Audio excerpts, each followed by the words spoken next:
નમસ્કાર વિદ્યાર્થી મિત્રો, હું ભાવેશ વોરા. આજના વિડિયો લેક્ચરમાં આપ સૌનું હાર્દિક સ્વાગત છે. ચોથા ચેપ્ટરમાં ગતિમાન વિદ્યુતભારો અને ચુંબકત્વમાં હવે આગળની થિયરી છે એમ્પિયરનો સર્કિટલનો નિયમ. એમ્પિયરનો સર્કિટલનો નિયમ એટલે ચેપ્ટર નંબર 1 માં ગાઉસનો નિયમ.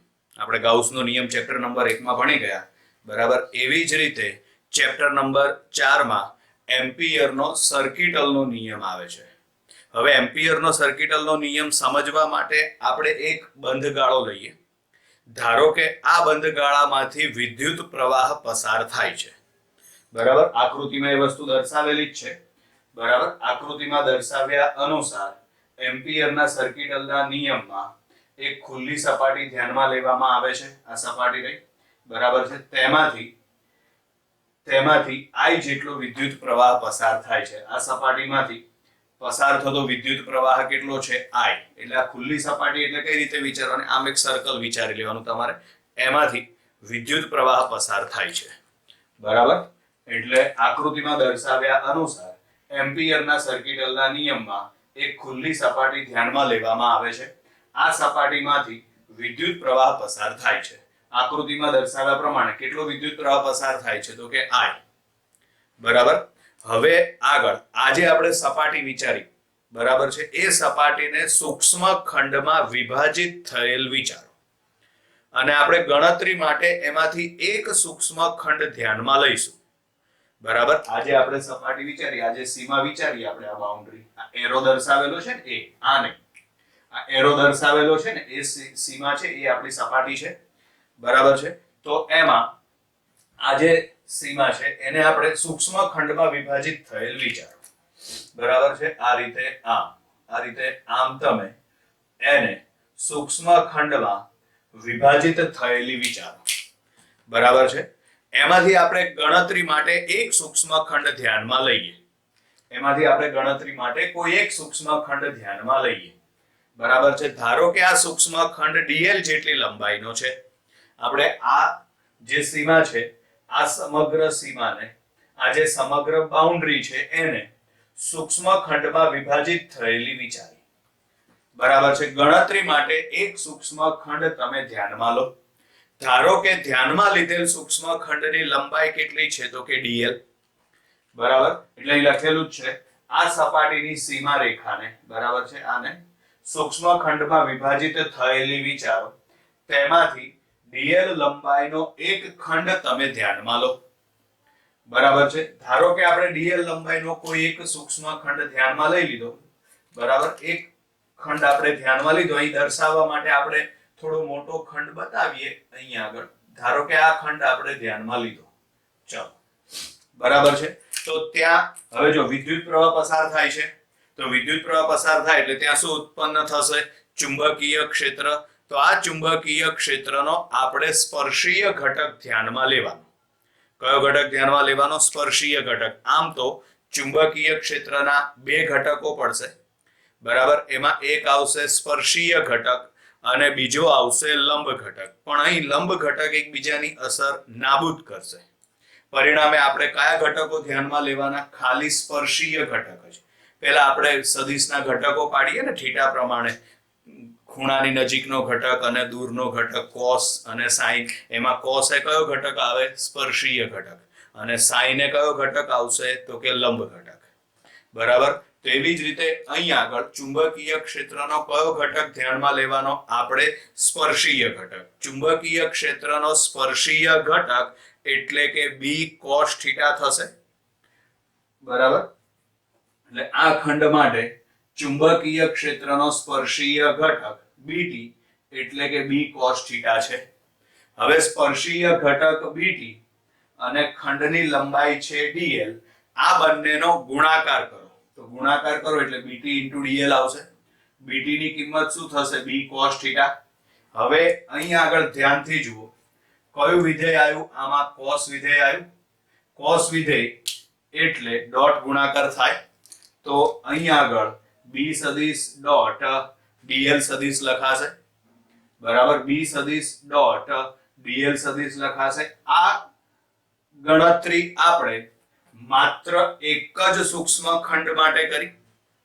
હવે ધારો કે સમગ્ર સીમા ઉપર આપણે ગણતરી કરવી હોય તો શું કરવું પડે? આખી સીમા ઉપર આ ગણતરી કરવી હોય તો દરેકે દરેક સૂક્ષ્મ ખંડ માટે આપણે આ ગણતરી કરવી પડે, એટલે કે આ ગુણાકાર મેળવવો પડે અને પછી બધા પદનો સરવાળો કરવો પડે.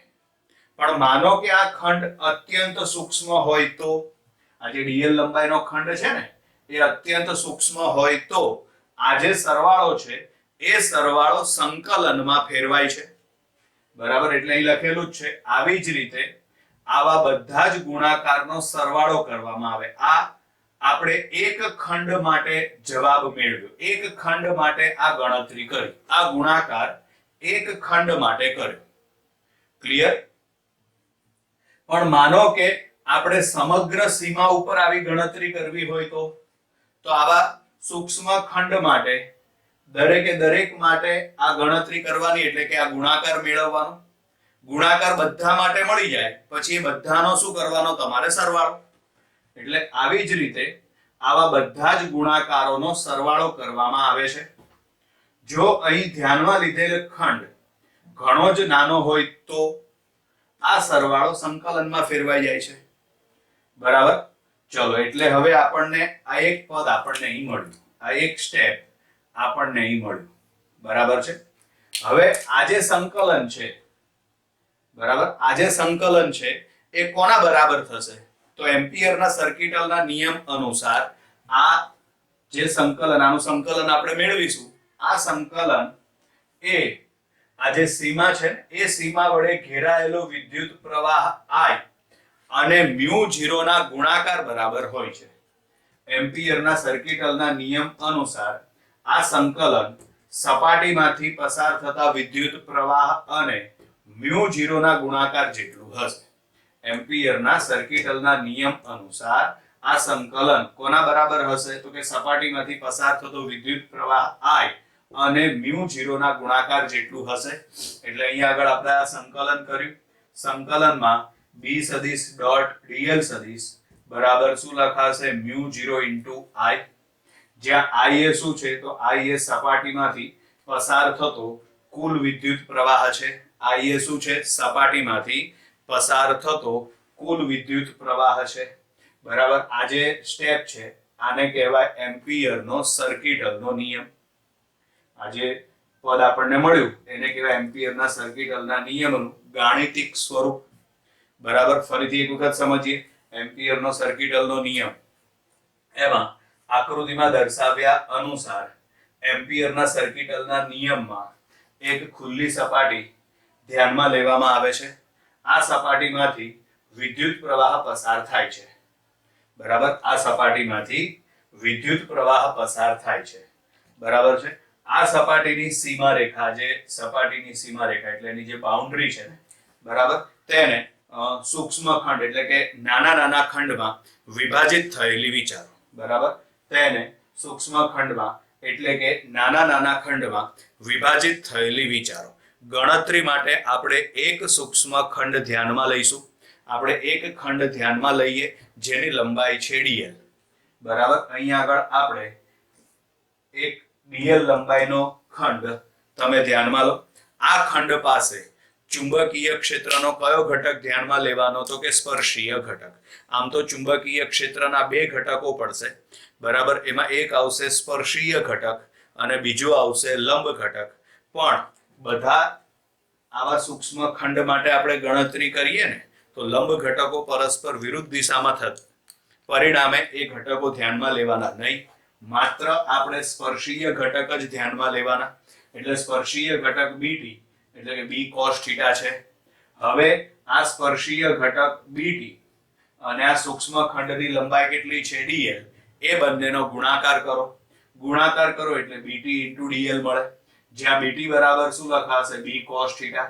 આ dl એમના કયું વિધેય છે? આમાં cos વિધેય. cos વિધેય એટલે ડોટ ગુણાકાર આવે, પરિણામે b સદિશ ડોટ dl સદિશ થશે. પરિણામે b સદિશ ડોટ dl સદિશ થશે. બરાબર, આ ગણતરી આપણે એક જ ખંડ માટે કરી. સમગ્ર સીમા ઉપર આપણે આવો જવાબ મેળવવો હોય તો શું કરવું પડે? આવા બધા ગુણાકારનો સરવાળો, આ એક જ ખંડ માટેની ગણતરી થઈ. આવી જ રીતે આવા બધા જ ગુણાકારનો સરવાળો કરવામાં આવે છે. પરિણામે આપણને આ સમગ્ર સીમા ઉપર આ પદ મળી જશે. આ એક ખંડ માટે મળ્યું, પણ ગુણાકાર કરીને સરવાળો કરો તો જે પદ મળે એ આખી આ સીમા રેખા ઉપરનું ટોટલ પદ મળી જશે આપણને. બરાબર.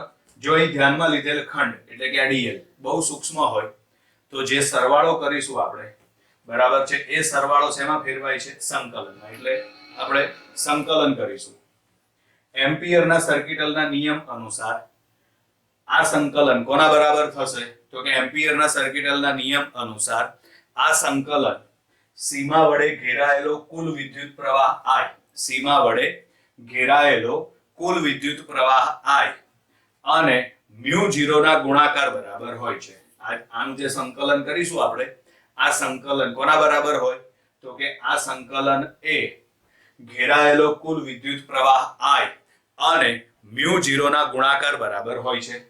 એટલે લખેલું છે એમ્પિયરના સર્કિટલના નિયમ અનુસાર આ સંકલન સપાટીમાંથી પસાર થતા વિદ્યુત પ્રવાહ અને μ0 ના ગુણાકાર બરાબર હોય છે. એટલે અહીં પદ લખી નાખ્યું આપણે સંકલનમાં b સદિશ ડોટ dl સદિશ બરાબર μ0 into I, જ્યાં I એ શું દર્શાવે છે? તો I એ સપાટીમાંથી પસાર થતો કુલ વિદ્યુત પ્રવાહ દર્શાવે છે. I એ શું દર્શાવે છે? સપાટીમાંથી પસાર થતો કુલ વિદ્યુત પ્રવાહ દર્શાવે છે. હવે ફરીથી એક વસ્તુ ધ્યાનમાં રાખો. શરૂઆતમાં જ્યારે આ થિયરી ચાલુ થઈ ત્યારે મેં શું કીધું? એમ્પિયરનો સર્કિટલનો નિયમ એ ગાઉસના નિયમ બરાબર છે. ગાઉસના નિયમમાં આપણે કયો વિદ્યુત ભાર ધ્યાનમાં લેતા હતા? યાદ કરો. તો ગાઉસના નિયમમાં આપણે પૃષ્ઠની અંદરનો જ વિદ્યુત ભાર ધ્યાનમાં લેતા હતા. તો એવી જ રીતે એમ્પિયરના સર્કિટલના નિયમમાં કયો પ્રવાહ ધ્યાનમાં લેવાનો? તો એમ્પિયરના સર્કિટલના નિયમમાં આ જે સીમા છે એની અંદરનો વિદ્યુત પ્રવાહ જ ધ્યાનમાં લેવાનો. બહારનો વિદ્યુત પ્રવાહ ધ્યાનમાં લેવાની જરૂરિયાત નથી. ક્લિયર? બરાબર. બહારનો વિદ્યુત પ્રવાહ ગણતરીમાં લેવાનો નહીં. બરાબર. અંદરનો જ વિદ્યુત પ્રવાહ ધ્યાનમાં લેવાનો. બીજી વસ્તુ, ગાઉસના નિયમમાં આપણે વિદ્યુત ભાર માટે પ્લસ માઇનસ નિશાની પણ ધ્યાનમાં લેતા હતા. જે વિદ્યુત ભાર ધન છે એના માટે પ્લસ નિશાની ગણતા હતા. જે વિદ્યુત ભાર માઇનસ છે, ઋણ છે, એના માટે આપણે માઇનસ નિશાની ગણતા હતા. તો એવી રીતે વિદ્યુત પ્રવાહ માટે પણ ધન અને ઋણ નિશાની નક્કી કરવામાં આવે છે. એના માટે જમણા હાથના અંગૂઠાના નિયમનો ઉપયોગ કરવામાં આવે છે. બરાબર. આંગળીઓ તમારે રેખા સંકલનની દિશામાં વીંટાળવાની. બરાબર. જેમ કે આમાં આ દિશામાં આપણે સંકલન કરવાનું છે. એરો એટલે જ દર્શાવેલો છે. બરાબર. આપણે આ દિશામાં સંકલન કરવાનું છે. તો જમણા હાથની આંગળીઓ આ સંકલનની દિશામાં વીંટાળવાની. પરિણામે અંગૂઠો જે દિશામાં ગોઠવાય, અંગૂઠો જે દિશામાં ગોઠવાય તે દિશામાંના વિદ્યુત પ્રવાહો ધન અને એનાથી વિરુદ્ધ દિશામાંના વિદ્યુત પ્રવાહો ઋણ લેવામાં આવે છે. બરાબર છે. ફરીથી સમજો. ગાઉસના નિયમની જેમ જ એમ્પિયરનો સર્કિટલનો નિયમ છે. બરાબર. ગાઉસના નિયમમાં કયો વિદ્યુત ભાર ધ્યાનમાં લેતા હતા? તો કે પૃષ્ઠની અંદરનો, એટલે કે પૃષ્ઠ વડે ઘેરાયેલો વિદ્યુત ભાર ધ્યાનમાં લેતા હતા. એવી જ રીતે એમ્પિયરના સર્કિટલના નિયમમાં કયો વિદ્યુત પ્રવાહ ધ્યાનમાં લેવાનો? તો કે પૃષ્ઠની અંદરનો પ્રવાહ. ધારો કે અહીંથી ઉપરથી કોઈ પ્રવાહ પસાર થતો હોય તો એ પ્રવાહ ધ્યાનમાં લેવાનો નહીં. બરાબર છે. પછી બીજું, ગાઉસના નિયમમાં આપણે વિદ્યુત ભારમાં પ્લસ માઇનસ નિશાની ધ્યાનમાં લેતા હતા. તો એવી જ રીતે આપેલો પ્રવાહ ધન ગણવાનો કે ઋણ એ કઈ રીતે નક્કી થાય? તો આપેલો પ્રવાહ ધન ગણવાનો કે ઋણ એના માટે જમણા હાથના અંગૂઠાના નિયમનો ઉપયોગ કરવાનો. બરાબર છે. એમાં આંગળીઓ કઈ દિશામાં વીંટાળવાની? તો કે આંગળીઓ આ જે દિશામાં સંકલન કરવાનું છે એ દિશામાં આંગળીઓ વીંટાળવાની. બરાબર. આંગળીઓ કઈ દિશામાં વીંટાળવાની? જે દિશામાં આપણે સંકલન કરીશું એ દિશામાં આંગળીઓ વીંટાળવાની. પરિણામે અંગૂઠો જે દિશામાં ગોઠવાય તે દિશામાંના પ્રવાહો ધન લેવામાં આવે છે, એનાથી વિરુદ્ધ દિશામાંના પ્રવાહો ઋણ લેવામાં આવે છે. અહીં લખેલું જ છે, આપણે સમજો. જો સપાટીમાંથી ઘણા બધા વિદ્યુત પ્રવાહો પસાર થતા હોય તો તેમની સંજ્ઞા એટલે કે પ્લસ કે માઇનસ નક્કી કરવા માટે જમણા હાથના અંગૂઠાના નિયમનો ઉપયોગ કરવામાં આવે છે. બરાબર. જમણા હાથની આંગળીઓને રેખા સંકલનની દિશામાં વીંટાળવામાં આવે છે. પરિણામે અંગૂઠો જે દિશામાં ગોઠવાય તે દિશામાંના પ્રવાહો ધન અને તેનાથી વિરુદ્ધ દિશામાંના પ્રવાહો ઋણ લેવામાં આવે છે. અહીં એમ્પિયરનો સર્કિટલનો નિયમ આ એનું વિધાન છે. બરાબર. કોઈ બંધ માર્ગ પર ચુંબકીય ક્ષેત્રનું રેખા સંકલન એટલે આ એનું ગાણિતિક સ્વરૂપ છે ને, એના ઉપરથી જ આ એનું ગાણિતિક સ્વરૂપ છે, એના ઉપરથી જ કોઈ બંધ માર્ગ પર ચુંબકીય ક્ષેત્રનું રેખા સંકલન તે બંધ માર્ગ વડે ઘેરાયેલ કુલ વિદ્યુત પ્રવાહ અને μ0 ના ગુણાકાર બરાબર હોય છે. કોઈ બંધ માર્ગ પર ચુંબકીય ક્ષેત્રનું રેખા સંકલન તે બંધ માર્ગ વડે ઘેરાયેલ કુલ વિદ્યુત પ્રવાહ અને μ0 ના ગુણાકાર બરાબર હોય છે. અહીં વિધાન લખેલું છે આપણે. કોઈ બંધ માર્ગ પર ચુંબકીય ક્ષેત્રનું રેખા સંકલન તે બંધ માર્ગ વડે ઘેરાયેલ કુલ વિદ્યુત પ્રવાહ અને μ0 ના ગુણાકાર બરાબર હોય છે. અહીં એક આપણે ઉદાહરણ લીધેલું છે. બરાબર. આમાં આપણે ટોટલ કેટલા પ્રવાહો દર્શાવેલા છે? 5. ચલો આપણે બીજા બે પણ દર્શાવી દઈએ. અરે અહીં આગળ ધારો કે આ નીચેની બાજુએ વિદ્યુત પ્રવાહ I6 વહે છે અને અહીંથી આગળ ધારો કે ઉપરની બાજુએ વિદ્યુત પ્રવાહ I7 વહે છે. ટોટલ કેટલા પ્રવાહો છે? 7. I1 I2 I3 I4 I5 I6 અને I7. બરાબર છે. આપણે આ એક એમ્પિરિયન લૂપ વિચાર્યું. બરાબર. એટલે ટૂંકમાં આપણે આ બંધ ગાળો વિચાર્યો. જેમ અહીં આપણે આ સીમા વિચારી હતી ને, એવી જ રીતે ત્યાં શું વિચાર્યું આપણે? બંધ ગાળો. આવો બંધ ગાળો એને એમ્પિરિયન લૂપ કહેવાય. એમ્પિરિયન લૂપ એટલે એમ્પિયર નામના વૈજ્ઞાનિકે પોતાના પ્રયોગમાં ધ્યાનમાં લીધેલો બંધ ગાળો. એમ્પિરિયન લૂપ એટલે એમ્પિયર નામના વૈજ્ઞાનિકે પોતાના પ્રયોગમાં ધ્યાનમાં લીધેલો બંધ ગાળો, જેને એમ્પિરિયન લૂપ કહે છે. બરાબર. એટલે અહીં આગળ આ એક એમ્પિરિયન લૂપ છે. લૂપની અંદરના પ્રવાહો કેટલા છે? તો કે લૂપની અંદરના પ્રવાહ 5. I1 I2 I3 I4 I5. બરાબર. આગળ શીખવાડ્યું એ પ્રમાણે આ બહારના પ્રવાહો ધ્યાનમાં નહીં લેવાના. બરાબર છે. હવે બધાની દિશા અલગ અલગ છે. આમાં નીચે છે, આમાં ઉપર છે, આ નીચે, આ નીચે, આ ઉપર. તો હવે પ્રવાહ ધન ગણવાનો કે ઋણ? તો એના માટે જમણા હાથના અંગૂઠાનો નિયમ, આંગળીઓ કઈ દિશામાં વીંટાળવાની? રેખા સંકલનની દિશામાં. તો એ દિશામાં આંગળીઓ તમે આ રીતે આમ વીંટાળશો તો અંગૂઠો કઈ બાજુ ગોઠવાશે? ઉપર. તો ઉપરના પ્રવાહો ધન, જ્યારે નીચેના પ્રવાહ ઋણ. બરાબર. એટલે અહીં આગળ જમણા હાથના અંગૂઠાના નિયમ પરથી ઉપરના પ્રવાહો ધન, તો આમાંથી ઉપર કયો જાય છે? I2 અને I5. આ બે પ્રવાહ ઉપર જાય છે. એક I2 અને બીજો આવશે I5. આ બે પ્રવાહો ઉપર જાય છે. બરાબર છે. જ્યારે I1 I3 અને I4 આ ત્રણ પ્રવાહ નીચે જાય છે. પરિણામે તેને ઋણ ગણવામાં આવે છે. બરાબર. જ્યારે I1 I3 I4 ઋણ મળે છે તો કુલ પ્રવાહ શોધવા માટે, બરાબર, જે ધન છે એ પ્લસ ગણી લો અને જે ઋણ છે એ માઇનસ. આવી જશે જવાબ તમારી પાસે. બરાબર. એટલે આ રીતે એમ્પિયરનો સર્કિટલનો નિયમ છે. આ નિયમ ઉપર આધારિત એક દાખલો પણ છે, જે મોસ્ટ આઈએમપી દાખલો છે. એમાં જે સૂત્ર આપણને મળે છે એ સૂત્રનો ઉપયોગ આપણે બીજા દાખલામાં પણ કરવાનો છે. સ્વાધ્યાયના ઘણા બધા દાખલાઓ એના ઉપર આધારિત છે વિદ્યાર્થી મિત્રો. એટલે નેક્સ્ટ લેક્ચરમાં, નેક્સ્ટ વિડીયોમાં આપણે એ દાખલો આવશે. Bye bye.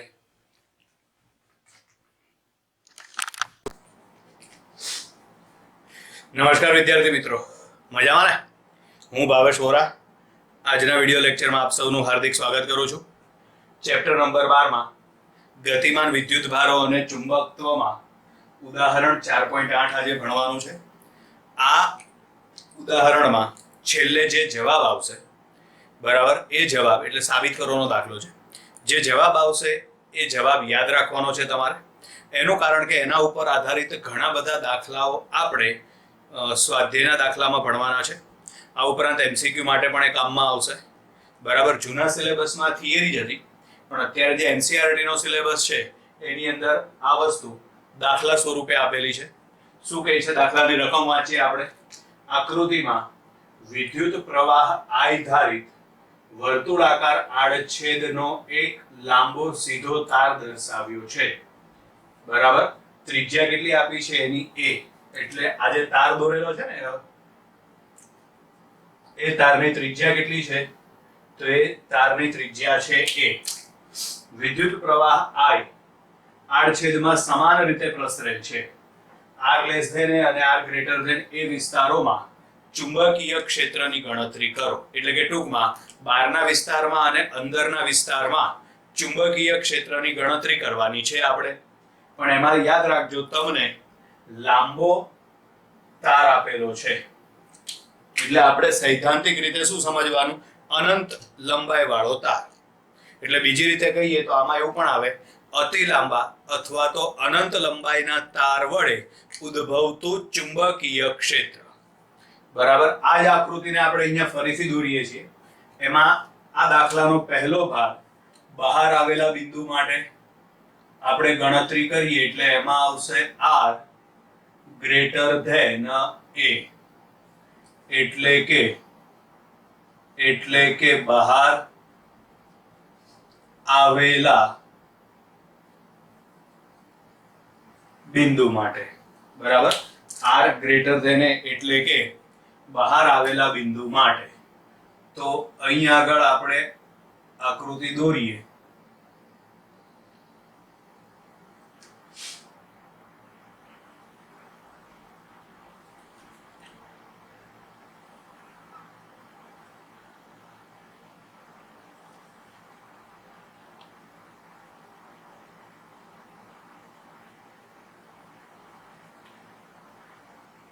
આ તારની અક્ષ છે.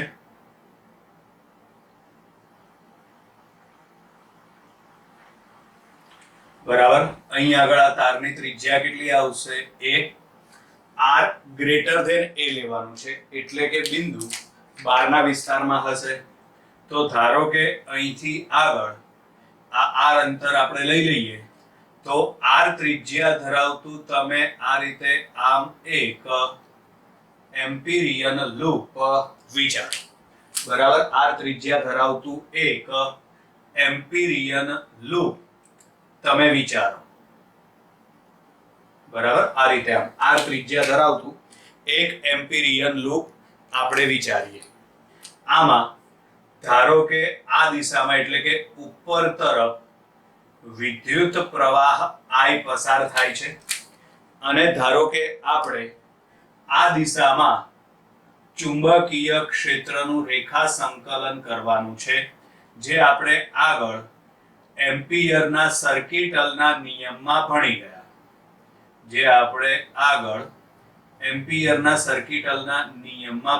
ધારો કે આપણે આ દિશામાં ચુંબકીય ક્ષેત્રનું રેખા સંકલન કરવાનું છે. બરાબર છે. હવે બીજી એક વસ્તુ, ઉત્પન્ન થતા ચુંબકીય ક્ષેત્રની દિશા નક્કી કરી નાખીએ. તો ઉત્પન્ન થતા ચુંબકીય ક્ષેત્રની દિશા નક્કી કરવા માટે કયો નિયમ આવશે? જમણા હાથના અંગૂઠાનો નિયમ. એ નિયમમાં તમને શીખવાડ્યું હતું કે પ્રવાહ ધારિત તારને, ધારો કે ઉપર તરફ પ્રવાહ વહે છે આની જેમ, પ્રવાહ ધારિત તારને જમણા હાથમાં એવી રીતે પકડવામાં આવે કે જેથી અંગૂઠો કઈ દિશામાં રહે?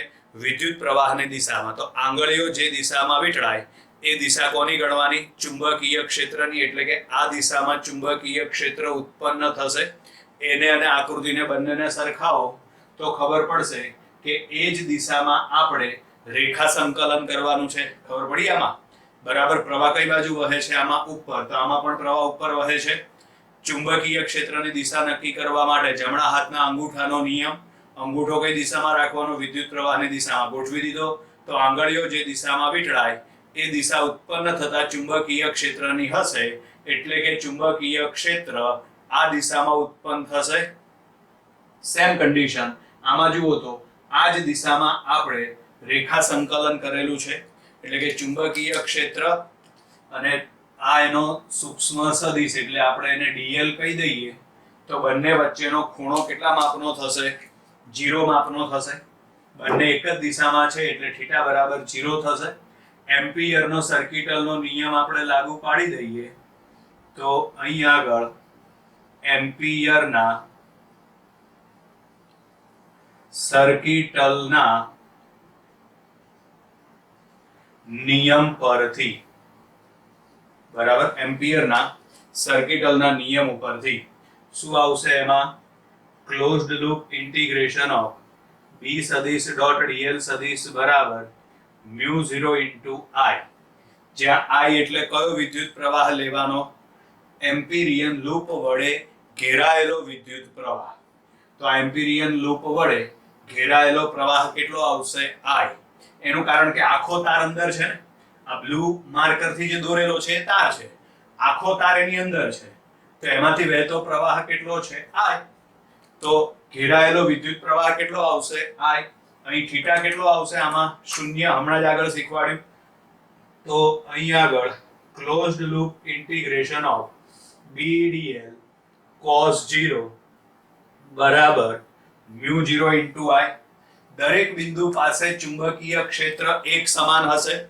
એનું કારણ કે દરેક બિંદુ કેટલા અંતરે આવેલું છે? r અંતરે. પરિણામે દરેક બિંદુ પાસે ચુંબકીય ક્ષેત્ર એક સમાન, જેથી ચુંબકીય ક્ષેત્ર અચળ છે. એને તમે સંકલનમાંથી બહાર કાઢી દો તો b અહીં આગળ આવશે dl. બોલો cos 0 ની કિંમત, તો cos 0 ની કિંમત 1 થશે. અહીં આગળ આવશે μ0 ઇન્ટુ i, બરાબર. તો માટે હવે અહીં આગળ b, ચલો dl એટલે closed loop integration of dl એટલે આવા દરેક સૂક્ષ્મ ખંડનો શું કરવાનો? સરવાળો.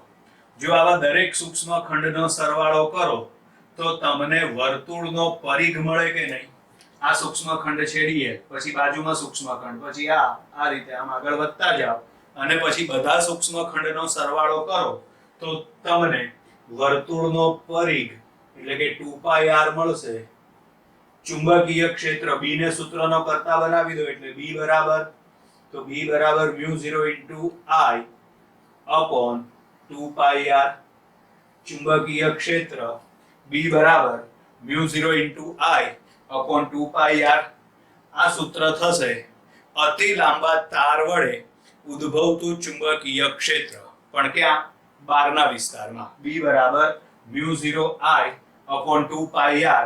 એટલે આના ઉપરથી કહી શકાય કે ચુંબકીય ક્ષેત્ર b ચલે છે 1/r. એટલે કે જેમ અંતર વધે તેમ ચુંબકીય ક્ષેત્ર ઘટે. ક્લિયર? હવે આગળ આ દાખલાનો બીજો ભાગ આવશે અંદર આવેલા બિંદુ માટે. આ દાખલાનો બીજો ભાગ આવશે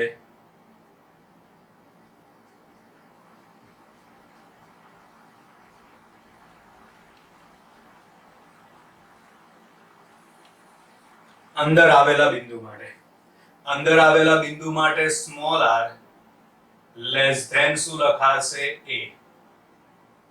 બરાબર. ચલો હવે એના માટે આપણે અલગથી પાછી આકૃતિ દોરીએ. ફરીથી સમજજો ધ્યાનથી.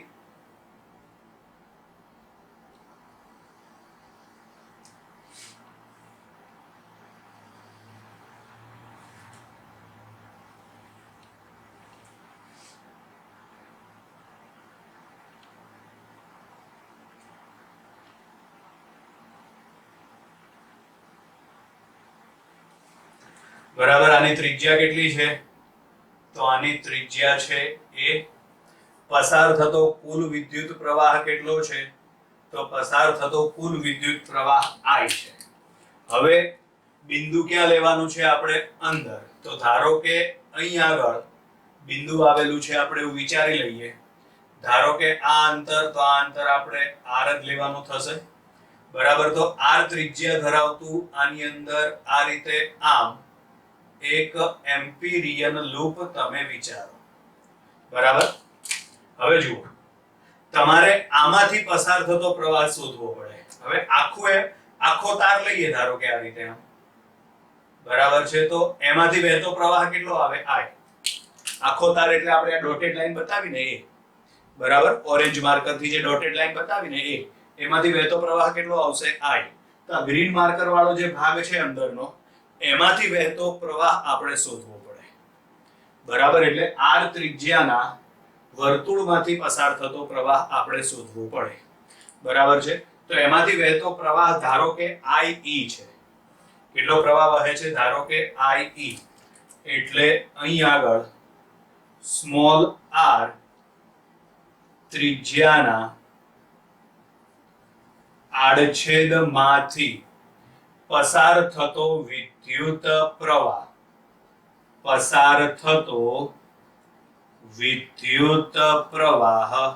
IE છે.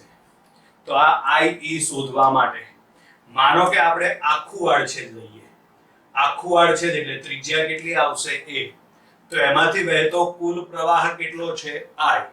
તો આ જે નાનું આડછેદ લઈએ એમાંથી વહેતો પ્રવાહ કેટલો? એટલે આના માટે ત્રિરાશિ લખવી પડે આપણે. તો અહીં આગળ આવશે આડછેદનું ક્ષેત્રફળ, અહીં આગળ આવશે પસાર થતો વિદ્યુત પ્રવાહ. પહેલા આપણે આખો તાર ધ્યાનમાં લઈએ. આખો તાર એટલે એની ત્રિજ્યા a છે. તો આડછેદનું ક્ષેત્રફળ કેટલું આવશે? πa². એમાંથી વહેતો પ્રવાહ કેટલો છે? I. અંદરનો નાનો ગ્રીન ભાગ આપણે ધ્યાનમાં લઈએ તો એનું આડછેદનું ક્ષેત્રફળ થશે πr². તો તેમાંથી વહેતો વિદ્યુત પ્રવાહ કેટલો? તો માટે એમાંથી વહેતો વિદ્યુત પ્રવાહ IE બરાબર આ બંનેનો ગુણાકાર થશે, છેદમાં πa² જશે, પાઈ ઉડી જશે. તો અહીં આગળ આવશે r² upon a² into I. આ વિદ્યુત પ્રવાહ મળી ગયો. હવે ચુંબકીય ક્ષેત્ર શોધવા માટે એમ્પિયરનો સર્કિટલનો નિયમ લાગુ પાડો. હવે ચુંબકીય ક્ષેત્ર શોધવા માટે એમ્પિયરનો સર્કિટલનો નિયમ લાગુ પાડો. તો એમ્પિયરના સર્કિટલના નિયમ અનુસાર, ચલો એમ્પિયરના સર્કિટલના નિયમ અનુસાર, બરાબર, આ રીતે આપણે એનું સાદું રૂપ આપીએ તો અહીં આગળ હવે ડાયરેક્ટ આપણે લખી શકીએ b ઇન્ટુ અહીં આગળ આવશે 2πr બરાબર μ0 અને વહેતો પ્રવાહ કેટલો આવશે? IE. આના ઉપરથી આપણે ડાયરેક્ટ પદ લખી શકીએ b ઇન્ટુ 2πr μ0 IE એટલે આ જે ગ્રીન માર્કર આટલો જે ભાગ છે ને એમાંથી વહેતો પ્રવાહ. તો એમાંથી વહેતો પ્રવાહ IE અહીં મેળવેલો જ છે. આ કિંમત મૂકી દો તો માટે ચુંબકીય ક્ષેત્ર B કૌંસમાં આવશે 2πr બરાબર μ0. ચલો IE ના બદલે તો એમાં આવશે r² upon a² into શું આવશે? I. સામ સામે r ઉડાડી દો. આ 2π ને ક્યાં લઈ જાઓ તમે? છેદમાં. તો માટે ચુંબકીય ક્ષેત્ર B બરાબર μ0 upon 2π. ચુંબકીય ક્ષેત્ર B બરાબર આ 2π ક્યાં જશે? છેદમાં. એટલે μ0 upon 2π બરાબર અહીં આગળ આવશે I upon આવશે a² into શું આવશે? r. ચલો એટલે આ સૂત્ર પ્રમાણે અંદરના વિસ્તારમાં ચુંબકીય ક્ષેત્ર બદલાશે. બરાબર. આ 2π ને ક્યાં લઈ ગયા? છેદમાં. એટલે μ0 upon 2π અહીં I m ના m છેદમાં a² m ના m આ r m ના m બરાબર. એટલે આના ઉપરથી લખી શકાય કે b ચલે છે r. એટલે અંદરના વિસ્તારમાં, તારના અંદરના વિસ્તારમાં b ચલે છે r, જ્યારે બહારના વિસ્તારમાં b ચલે છે 1/r. તો હવે અક્ષ ઉપર આવેલા બિંદુ માટે, અક્ષ ઉપર એટલે આ ડોટેડ લાઈન જે બતાવેલી છે ને ત્યાં, તો તો અક્ષ માટે r બરાબર શું થઈ જશે 0. તો 0 લખો તો ચુંબકીય ક્ષેત્ર કેટલું થશે 0. એટલે અહીં આગળ આવશે અક્ષ પર આવેલા બિંદુ માટે, અક્ષ પર આવેલા બિંદુ માટે, તો અક્ષ ઉપર આવેલા બિંદુ માટે ચુંબકીય ક્ષેત્ર B બરાબર શું આવશે 0. બરાબર. તો હવે આપણે એનો આલેખ દોરી દઈએ. ચુંબકીય ક્ષેત્ર B વિરુદ્ધ અંતર r નો આલેખ સમજજો ધ્યાનથી. ચુંબકીય ક્ષેત્ર B વિરુદ્ધ અંતર r નો આલેખ. અંતર ક્યાંથી માપવાનું? તો અંતર માપવાનું એની અક્ષથી. તો અક્ષ પર ચુંબકીય ક્ષેત્ર કેટલું છે 0. એટલે આલેખ અહીં 0 થી શરૂ થશે. પછી તમે જેમ જેમ આગળ વધો, હજી આપણે અંદર જ છીએ, જેમ જેમ આમ આગળ વધો, પણ આ વિસ્તાર કયો છે? અંદરનો વિસ્તાર. અંદરના વિસ્તાર માટે B ચલે છે r. બરાબર. ક્યાં સુધી? તો કે છેક સપાટી સુધી. એટલે સપાટી સુધી આ સમીકરણ અનુસાર ચુંબકીય ક્ષેત્ર વધે. સપાટી પર ચુંબકીય ક્ષેત્ર મહત્તમ. અને પછી બહારના વિસ્તાર માટે, તો બહારના વિસ્તાર માટે આ સૂત્ર અનુસાર જેમ અંતર વધે તેમ ચુંબકીય ક્ષેત્ર ઘટે. જેમ અંતર વધે તેમ ચુંબકીય ક્ષેત્ર ઘટે. એટલે અહીં આગળ જેમ અંતર વધે તેમ ચુંબકીય ક્ષેત્ર ઘટે. આ અંદરનો વિસ્તાર છે જ્યાં B ચલે છે r. આ બહારનો વિસ્તાર છે જ્યાં B ચલે છે 1/r. ક્લિયર વિદ્યાર્થી મિત્રો અહીં સુધી? બરાબર. આ દાખલામાં જે આ સૂત્ર મળ્યું આપણને, આ સૂત્ર મોસ્ટ IMP છે. બરાબર. બહારના વિસ્તારમાં ચુંબકીય ક્ષેત્ર B બરાબર μ0I/2πr. ચુંબકીય ક્ષેત્ર B બરાબર μ0I/2πr. મોસ્ટ IMP સૂત્ર છે. બરાબર. આ સાબિત કરોનો દાખલો છે. આ સૂત્રનો ઉપયોગ આગળ સ્વાધ્યાયના દાખલાઓમાં થશે તમારે, એટલે યાદ રાખવાનું છે. અહીં આગળ આપણે ઉદાહરણ નંબર 4.8 પૂર્ણ કરીએ છીએ વિદ્યાર્થી મિત્રો. Bye bye.